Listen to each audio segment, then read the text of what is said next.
వైసీపీలో కార్పొరేటర్లుగా గెలిచి పార్టీ మారిన వారికి మాజీ మంత్రి వెల్లంపల్లిని విమర్శించే అర్హత లేదని వైసీపీ కార్పొరేటర్లు హెచ్చరించారు. గురువారం వైసీపీ కార్పొరేటర్ల ఆధ్వర్యంలో భవానీపురంలో మీడియా సమావేశం నిర్వహించారు. ఈ సమావేశంలో 40వ డివిజన్ కార్పొరేటర్ ఎర్రెడ్ల ఆంజనేయరెడ్డి, 42వ డివిజన్ కార్పొరేటర్ పగిడిపాటి చైతన్యరెడ్డి, 55వ డివిజన్ కార్పొరేటర్ శీరంశెట్టి పూర్ణచంద్రరావు, 43వ డివిజన్ కార్పొరేటర్ బాపతి కోటిరెడ్డి, 41వ డివిజన్ కార్పొరేటర్ ఇర్ఫాన్లు పాల్గొన్నారు. ఈ సందర్భంగా వారు మాట్లాడుతూ వైసీపీలో గెలిచి పార్టీ మారి వెన్నుపోటుదారులుగా మారిన కార్పొరేటర్లకు మాజీ మంత్రి వెల్లంపల్లిని నగర మేయర్ రాయన భాగ్యలక్ష్మిని విమర్శించే స్థాయి అర్హత లేదన్నారు. వైసీపీ ప్రభుత్వంలో అనేక అభివృద్ధి కార్యక్రమాలు జరిగాయన్నారు. వాటికి ఆ కార్పొరేటర్లే సాక్ష్యమన్నారు. అప్పుడు నాయకుడైన వెల్లంపల్లి ఇప్పుడు ఎందుకు శత్రువుగా మారాడో చెప్పాలన్నారు. అభివృద్ధి పనులకు వైసీపీ ఎప్పుడూ అడ్డు రాదన్నారు. అభివృద్ధి చేస్తూ ఉంటే తమ సహాయ సహకారాలు ఎల్లప్పుడూ ఉంటాయన్నారు. కూటమి ప్రభుత్వం వచ్చిన తర్వాత 19 నెలల కాలంలో కార్పొరేషన్లో చేసిన అభివృద్ధి ఏమిటో చెప్పాలన్నారు. అసత్య ప్రచారాలు మానుకోవాలన్నారు. తమ నాయకులపై, పార్టీపై అవాకులు చవాకులు పెడితే సహించేది లేదని ఈ సందర్భంగా హెచ్చరించారు. తెలిసి తెలియని మాటలు మాట్లాడారు. వాళ్ళు ఎవరో కాదు, మా దగ్గర నుంచే మా మిత్రులే. ఇటు నుంచి ఏదో సాధించాలని అటు పక్క వెళ్ళారు. అటు కూడా ఏమీ సాధించలేక, ఏం మాట్లాడాలో తెలియక, నిజాల్ని తెలుసుకోలేక వాళ్ళకి నోటికి ఏది వస్తే అది మాట్లాడినట్టుగా అనిపించింది మాకు. ఏదైనా మేము వాళ్ళకి అంటున్నాం, ఇటు నుంచి వెళ్ళి అటు ఉన్నటువంటి ఆ కూటమి నాయకులకి మేము ఒక మాట అంటున్నాం, అన్ని విషయాలు తెలుసుకొని మాట్లాడాలి, నిజాలు తెలుసుకొని మాట్లాడాలి. గతంలో మీరు మా పార్టీలో ఉండగా ఎన్ని అభివృద్ధి కార్యక్రమాలు చేశారు, ఎన్ని ప్రెస్ మీట్లు మేము నెంబర్ 1గా డెవలప్ చేశామని చెప్పి గొప్పలుగా చెప్పుకున్నటువంటి మీరు మరి ఈ 18 నెలల కాలంలో అటు వెళ్ళి సాధించినటువంటి విషయాలు ఏంటో తెలుసుకొని మీరు మాట్లాడితే మేము చాలా ఆనందపడేవాళ్ళం. మీరు ఇటు నుంచి అటు వెళ్ళి ఏదో గొప్పగా సాధించారని చెప్పేసి మేము కూడా తెలుసుకునే వాళ్ళం.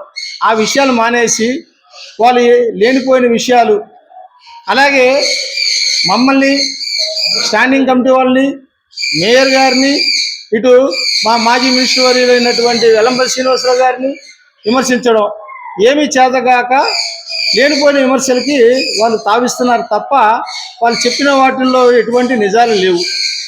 వాళ్ళు ఏదో అడుగుతున్నారు. మేము గతంలో వాటర్ ట్యాంక్ గురించి కానీ లేకపోతే ఆ రోడ్డు గురించి కానీ ఏదో అడిగారు, కానీ అది అవాస్తవం. మేము అది దాన్ని క్యాన్సిల్ చేయడం కానీ అలాంటి ఏం జరగలేదు. కాకపోతే ఎస్టిమేషన్స్ సరిగ్గా లేవు కనుక ఆపమన్నాము, అంతేగాని అక్కడ ఉన్న అధికారి కూడా ఎస్టిమేషన్ గురించి ఈ గారు ఉండాలి, ఈ గారు లేరు. నిన్న స్టాండింగ్ కమిటీలో ఈ గారు లేరు. లేనప్పుడు అక్కడ ఉన్నటువంటి ఇన్ఛార్జికి వచ్చినట్టుగా ఆయనకి అడిగాం, దీని గురించి నీకు పూర్తి వివరాలు తెలుసా అని. ఆయన నోరు ఎల్లగెక్కారు, అంతేగాని వాస్తవం చెప్పలేని పరిస్థితి. అది ఎస్టిమేషన్స్ తేడా ఉన్నప్పుడు వాళ్ళ ఎమ్మెల్యే గారే, సుజనా చౌదరి గారే మొన్న ఈ మధ్య ప్రారంభోత్సవానికి వచ్చి ఎస్టిమేషన్ సరిగ్గా లేదని క్యాన్సిల్ చేసి వెళ్ళిపోయినటువంటి దాఖలాలు వాళ్ళ ఎమ్మెల్యే గారి దగ్గర ఎవరైనా చేస్తారు.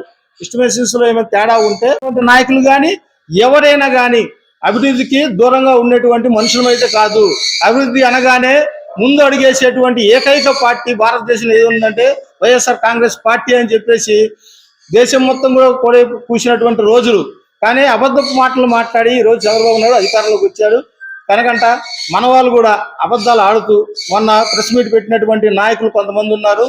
వాళ్ళు అబద్ధాల మాటలు మాట్లాడి పక్కదారి పట్టించేటువంటి ప్రయత్నం చేయొద్దని చెప్పేసి వాళ్ళకి చెప్పుకుంటూ, మీరు రాబోయే కాలంలో ఇంకా ఎంత మంచి పని చేస్తే, ఎన్ని అభివృద్ధి కార్యక్రమాలు చేస్తే బాగుంటుందో అవన్నీ చేయమని కూడా వాళ్ళకి విన్నవించుకుంటున్నాం.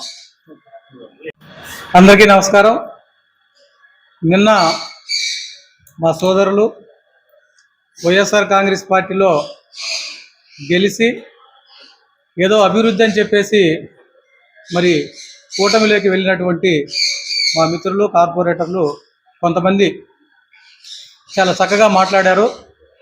నిజంగా మా కార్పొరేటర్ రత్నకుమారి గారు కావచ్చు, అదేవిధంగా బుల్లా విజయ్ గారు కావచ్చు, అదేవిధంగా తెలుగుదేశం పార్టీ నాయకులు మైలవరపు దుర్గారావు గారు కావచ్చు, అక్కడ ఏమీ పనులు కావట్లేదని చాలా చక్కగా ఒప్పుకున్నారు. మా బాధ కూడా అదే. ఈ కూటమి ప్రభుత్వం వచ్చిన తర్వాత ఈ 19 నెలల కాలంలో కార్పొరేషన్లో అనేక రకాలుగా శాంక్షన్ చేసిన పనులు కూడా ఇప్పటికీ కూడా ప్రారంభం కావట్లేదనేదే మా బాధ.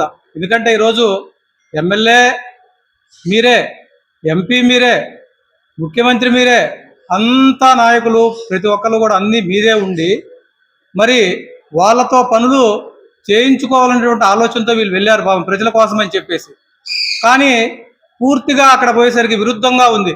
అక్కడ ఎవ్వరు కూడా వీళ్ళ మాటను పట్టించుకునేటువంటి పరిస్థితి లేదు, అక్కడ పనులు అవ్వట్లేదు. చాలా చక్కగా నిజంగా నిన్న చెప్పినటువంటి మన కార్పొరేటర్లు మాకు అక్కడ ఏమీ పనులు కావట్లేదు, ఎక్కడ అభివృద్ధి జరగట్లేదని చెప్పి చాలా చక్కగా చెప్పారు. మా బాధ కూడా అదే.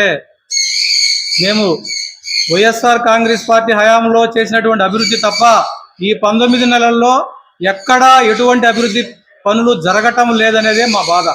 ప్రజల యొక్క ఆకాంక్షలు ప్రజల కోసం ఎక్కడా కూడా పనిచేయట్లా. ఈరోజు విజయవాడ నగరపాలక సంస్థల్లో వచ్చినటువంటి ట్యాక్సులు కానీ ఇవన్నీ కూడా తీసుకెళ్లి ఈరోజు అమరావతి అనేటువంటి పెద్ద దాని పేరు చెప్పి, రాజధాని పేరు చెప్పి ఈ నిధులన్నీ కూడా అక్కడికి మళ్లిస్తూ విజయవాడ నగరానికి నష్టం జరుగుతుంది అనేటువంటిది చాలా చక్కగా మరి చెప్పగలుగుతాం. ఎందుకంటే ఈరోజు చేసినటువంటి పనులకు ఎక్కడా కూడా కాంట్రాక్టులు కూడా ఏ పనులు చేయడానికి కూడా మరి మాకు డబ్బులు చెల్లించట్లేదు అనేటువంటి అదే విధంగా చెప్తున్నారు. అదేవిధంగా మరి నిన్న మాట్లాడినటువంటి స్థానిక కార్పొరేటర్ గారికి 44వ డివిజన్ కార్పొరేటర్ గారికి నేను ఒక సూచన,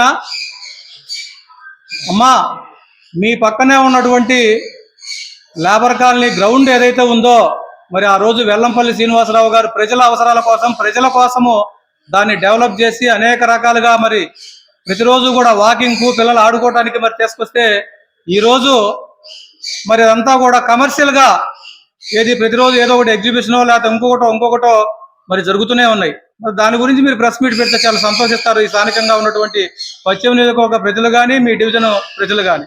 మరి అది అటువంటి మాత్రం మీకు కనపడట్లేదు. ఎంతసేపు వెల్లంపల్లి శ్రీనివాసరావు గారు లేకపోతే ఇలా చేయటం అనేది చాలా తప్పు. ఎందుకంటే వెల్లంపల్లి శ్రీనివాసరావు గారు ఈ యొక్క పశ్చిమ నియోజకవర్గంలో ప్రజలందరికీ కూడా తెలుసు ఎంత డెవలప్ చేశారో, ఎంత ఫండ్స్ తీసుకొచ్చి మన అందరికీ కూడా మరి భవానీపురంలో ఈ రోజు వెస్ట్ నియోజకవర్గంలో బ్రహ్మాండమైనటువంటి డెవలప్ అనేది కనపడింది. అది ప్రజలందరూ కూడా తెలుసు, విశ్వసిస్తున్నారు. కాబట్టి తప్పుడు మాటలు తప్పుడు ప్రచారాలు చేయొద్దని చెప్పేసి మీడియా ముఖంగా ఖండిస్తున్నాను. నమస్కారం. మరి మాతో పాటు నడిచి వెల్లంపల్లి శ్రీనివాసరావు గారి అండదండలతోటి సహాయ సహకారాలతోటి వైఎస్ఆర్సీపీలో కార్పొరేటర్లుగా గెలిచి మరి అధికారం పోయిన వెంటనే మాకు ప్రజా శ్రేయస్సే ముఖ్యం, ప్రజల సంక్షేమమే ముఖ్యం అని చెప్పేసి ప్రజల కోసమే మేము పార్టీ మారుతున్నాము అని చెప్పి కొంతమంది వైసీపీలో ఉన్నటువంటి కార్పొరేటర్లు అటు టీడీపీలో కానివ్వండి, జనసేనలో కానివ్వండి, బీజేపీలో కానివ్వండి, కూటమి ప్రభుత్వంలోకి మారడం జరిగింది. మీరు పార్టీ మారడాన్ని మేము ఏ రోజు కూడా విమర్శించలేదు. ఎందుకనంటే కార్పొరేటర్లుగా మేమైనా మీరైనా కేవలం ప్రజల యొక్క శ్రేయస్సు కోసమే పనిచేస్తామని చెప్పేసి ముందుకొచ్చాం. కాబట్టి నిజంగా ప్రజా శ్రేయస్సు కోసం మారిన వారైతే మరి వైఎస్ఆర్సీపీ పార్టీ అధికారంలో ఉన్నప్పుడు మీరు కార్పొరేటర్లుగా ఉన్నప్పుడు మీ యొక్క డివిజన్లు ఎంత అభివృద్ధి చెందాయి, ఒక్కొక్క డివిజన్లో ఎన్ని కోట్ల అభివృద్ధి చెందింది, మరి ఆ అభివృద్ధి వెనక వెల్లంపల్లి శ్రీనివాసరావు గారు అనే ఒక శక్తి ఉంది అని చెప్పేసి మీ అందరికీ కూడా తెలుసు. మరి ఏ రోజు మనం నెలకొక శంకుస్థాపన, నెలకొక ఓపెనింగ్ పెట్టుకొని చాలా చక్కగా ఆ 5 ఏళ్ల పాటు అంటే మనం ఉన్నటువంటి 3 ఏళ్ల పాటు చాలా చక్కగా రూల్ చేయడం జరిగింది. మరి ఈరోజు మీరు పార్టీ మారిన వెంటనే మరి గత 18 నెలలుగా ఏమాత్రం డెవలప్మెంట్ మీ వార్డులలో జరిగింది, మరి మీ ఎమ్మెల్యే గారు అయినటువంటి సుజనా చౌదరి గారిని ఇవాళకి కూడా మేము ఎవరం కూడా చూడాల. మరి ఒక ప్రోగ్రామ్ అనౌన్స్ చేసి ఒక శంకుస్థాపన పెట్టి ఎమ్మెల్యే గారు వస్తారని చెప్పి అన్ని ఏర్పాట్లు చేసుకున్న తర్వాత ఏ రోజు కూడా వెల్లంపల్లి శ్రీనివాసరావు గారు అటువంటి ప్రోగ్రామ్ ని పెట్టిన తర్వాత రాకుండా ఆ ప్రోగ్రామ్ ని క్యాన్సిల్ చేసినటువంటి పరిస్థితులు లేవు. మరి ఈ రోజు ఇక్కడ వెస్ట్ నియోజకవర్గంలో ఉన్నటువంటి ఎమ్మెల్యే గారు నియోజకవర్గంలోకి ఎప్పుడు వస్తారో తెలియదు, ఎప్పుడు వెళ్తారో తెలియదు. మరి మొన్నటికి మొన్న 42వ డివిజన్ లో ఒక శంకుస్థాపన పెట్టుకొని ఎమ్మెల్యే గారు వస్తారని చెప్పేసి మధ్యాహ్నం 1 గంట దాకా ఎదురు చూసినటువంటి పరిస్థితి. చిట్ట చివరికి నాకేదో పని ఉందని చెప్పేసి ఆయన కార్యక్రమం కూడా రాలేదు, మరలా రేపటికి పోస్ట్ పోన్ చేశారు. ఇటువంటి ఎమ్మెల్యేలను పెట్టుకొని డెవలప్మెంట్ పనులు ఏం జరగట్లేదు అని అంటే ఎలా జరుగుతాయి? నియోజకవర్గం మీద ఆయనకు దృష్టి లేదు, డెవలప్మెంట్ మీద దృష్టి లేదు. కేవలం మీరు పార్టీలు ఎందుకు మారారు అనేది మీకే తెలియాలి. ప్రజా శ్రేయస్సు కోసం మారుంటే దానికోసం పోరాడండి. అంతేగాని వెల్లంపల్లి శ్రీనివాసరావు గారిని విమర్శించడం, మేయర్ గారిని విమర్శించడం ఇదంతా కూడా తగదని చెప్పేసి మేము మిమ్మల్ని హెచ్చరిస్తా ఉన్నాం. ఎందుకు అనంటే ఒకటే మాట, ఇదే వెల్లంపల్లి శ్రీనివాసరావు గారు గతంలో మాకు ఏ విధంగా డివిజన్లకు న్యాయం చేశారు, ఏ విధంగా మా డెవలప్మెంట్ యాక్టివిటీస్ కి ముందు మమ్మల్ని నడిపించారు అనేది మీ మాటల్లోనే స్థానిక ప్రజలందరూ కూడా విన్నారు. అదే నోళ్ళతో ఈ రోజు వెల్లంపల్లి శ్రీనివాసరావు గారిని తిడితే నిజంగా అదే ప్రజలు మిమ్మల్ని ఖచ్చితంగా వచ్చి క్వశ్చన్ చేస్తారు. మరి గత 3 ఏళ్ల పాటు మాకు చాలా డెవలప్మెంట్ జరిగింది, అప్పుడు ఉన్నది వెల్లంపల్లి శ్రీనివాసరావు గారే, ఇప్పుడు ఈ 2 సంవత్సరాల్లో మాకు ఏ డెవలప్మెంట్ జరగలేదు, ఒక చిన్న రోడ్డు కానివ్వండి, ఒక చిన్న పార్క్ కానివ్వండి మీరు చేయించలేకపోయారు అని అంటే అది ఎవరి వైఫల్యం అని చెప్పేసి ప్రజలు వచ్చి ప్రశ్నిస్తే మీరు ఏం సమాధానం చెప్తారు? కాబట్టి అనవసరంగా పార్టీ మారాం కదా తిట్టాలి అనే ఆలోచన పెట్టుకోకుండా మీరు డెవలప్మెంట్ చేయడానికి వెళ్ళారు, వీలైనంత డెవలప్మెంట్ చేయడానికి ట్రై చేయండి, ప్రజలకు పని చేయడానికి ట్రై చేయండి. అంతేగాని స్థానికంగా మాకు అండగా ఉంటున్నటువంటి ప్రజలకు అండగా ఉంటున్నటువంటి వెల్లంపల్లి శ్రీనివాసరావు గారిని కానీ నగరపాలక సంస్థ నుండి అన్ని విధాలుగా కార్యక్రమాలను ముందుకు నడిపిస్తూ ఈ ప్రతి ఒక్క డెవలప్మెంట్ యాక్టివిటీని కూడా ఎక్కడ అడ్డుపుల్ల వేయకుండా ఎవరు ఏ పత్రం పట్టుకెళ్ళినా సరే సంతకం పెట్టి శాంక్షన్ చేసినటువంటి మేయర్ గారిని విమర్శిస్తే మాత్రం మేము ఎవరు కూడా ఊరుకునేటువంటి పరిస్థితి లేదని కూడా తెలియజేస్తాము. మీడియా మిత్రులకు నమస్కారం అండి. ఏదైతే మా సోదరులైనటువంటి మా వైసీపీలో గెలిచి అభివృద్ధి కోసం మరి కూటమి ప్రభుత్వంలో చేయడం జరిగింది, చాలా సంతోషం.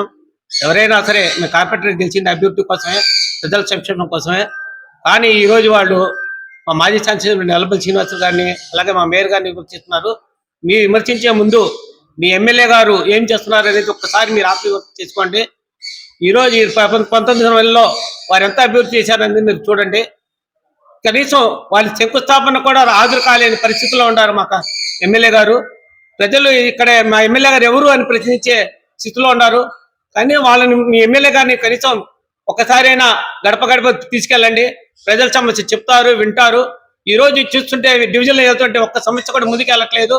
పారిశుద్ధ్యం కానివ్వండి, మంచినీటి సమస్యలు కానివ్వండి, రోడ్డు సమస్యలు కానీ చాలా వెనుకబడినాయి.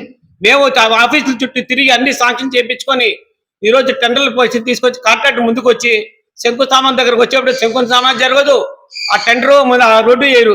ఏవైనా టెండర్ కాంట్రాక్టర్ గారిని అడిగితే మా దగ్గర నిధులు లేవండి, నిధులు ఎవరు బిల్లులు ఇచ్చే పరిస్థితుల్లో లేదు, కాబట్టి మేము ఇప్పుడు చేయలేము, మీరు ఏదైనా ఉంటే పైన కమిషనర్ గారికి చెప్పండి అంటారు. కమిషనర్ గారు ఏమో వారు దొరకట్లేదు, వారు సెలవులో ఇల్లుంటారు. మీరు ఎవరు చెప్పుకోవాలనేది అర్థం కావట్లేదు. స్థానిక ఎమ్మెల్యే అందుబాటులో ఉండట్లేదు. ఏం చేయాలో అర్థం ఆ పరిస్థితుల్లో ఇప్పుడు 19 నుంచి అలా జరుగుతుంటే దాన్ని వదిలేసి ఏదో ఒక వాటర్ ట్యాంక్ అనేది స్థానిక టెక్నికల్ సమస్యల వల్ల అది ఆగిపోతే దాన్ని పట్టుకొని మేమే కావాలని చెప్పి విమర్శించడం అది తగదు. మీరు కనీసం మీ ఎమ్మెల్యే గారి దగ్గరికి వెళ్ళండి, అది మీ ఎమ్మెల్యే మీరు, ఎంపీ మీరు, ముఖ్యమంత్రి మీ ప్రభుత్వం అయినా మీ ప్రభుత్వాన్ని మీరు పని చేయించుకోలేక ప్రతిపక్షం మీద ఈ విధంగా నిధులేయటం ఇది మంచిది కాదని చెప్పి మీరు కోరుకుంటున్నాను. కేవలం మీరు అభివృద్ధి కోసం ముందు మీ ఎమ్మెల్యే గారిని ప్రశ్నిస్తే చాలా సంతోషం అని చెప్పి నేను మీరే మిత్రులతో కోరుకుంటున్నాను. Like, subscribe and press the bell icon for new updates.